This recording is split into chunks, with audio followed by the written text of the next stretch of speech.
Witches. So today is our final deity correspondence video, and we are going to be talking all about the deities and spirits associated with the air and the sky. So as usual, let's just jump right in. The first deity I want to talk about is Amun, who is the ancient Egyptian god of creation and the wind, which lends itself again to that creative energy of the air that I keep talking about. Enlil is the Sumerian god of air, wind, and breath, which I think is really cool because when we think about wind and air, we think about, like the ambient air a lot, but your breath is also very magical and can be very powerful in spellcraft. So I like that he's like the god of breath too. That's a very powerful thing to me. The next goddess is Ninil, which is Enlil's kind of opposite. She is his wife and the Sumerian goddess of the air. Next are the Ennemoi, which are a series of 12 Greek gods, each associated with the cardinal directions of the wind. So if the wind was coming from the north, they were saying it was coming from a certain one. I know the most commonly referenced one is Zephyr. That's kind of used a lot, like commercially, I guess.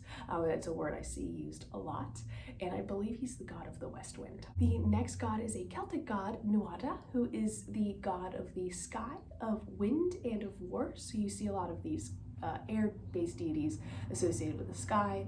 I think that kind of makes sense, you know what I mean? So it's like wind and clouds and stuff like that.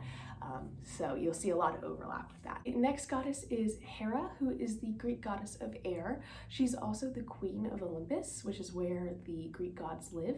And she's also the goddess of marriage, fertility, of kings and heirs, and of empires. So that is a very cool concept as well. I really like Hera's imagery. I think she's very interesting as a goddess. Next god is her counterpart Zeus, who I think we have all maybe heard of before, and he is the king of the gods, of the Greek gods I should say.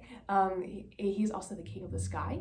He's associated with weather and storms as well, so you know that iconic image of him like hurling thunderbolts down and hurling lightning bolts and stuff like that. So I figured I would mention him here because it's air and weather related. I feel like that's kind of, the same sort of deal. And then finally, I wanted to touch on Nut, who is the Egyptian primordial sky goddess. So yes, those are just a couple deities associated with the sky. The next, I want to talk about mythological creatures. There aren't too many mythological creatures or entities associated with air, but I want to make note of two of them. The first one are sylphs, which are the elementals of the air, which are creatures that are said to be made of the air itself. They are usually unseen, but sometimes people have made depictions of them, so you can add that to your altar if you're looking for something to represent them. The next are devas, or angels, which I also really associate with the element of spirit, but because we're not talking about that this month, they're also really associated with the element of air because they are unseen. Like I said, they're more associated with the spirit element, but you can definitely call them in during an air ritual, or if you work with angels in general, that's really awesome. So if you do, I would love to hear more about your practice. It sounds really, really interesting. Deities and spirits, right? I hope this helps y'all out. If you are interested in exploring deity work, I hope you are interested in any of this. Like, if you're not, I'm super sorry, but I just love talking about deities and mythology. I think it's really, really cool. So I will see you tomorrow for our last video of July. Oh my God, or excuse me, of June. That's so crazy. And yeah, I'll see you guys tomorrow. Bye.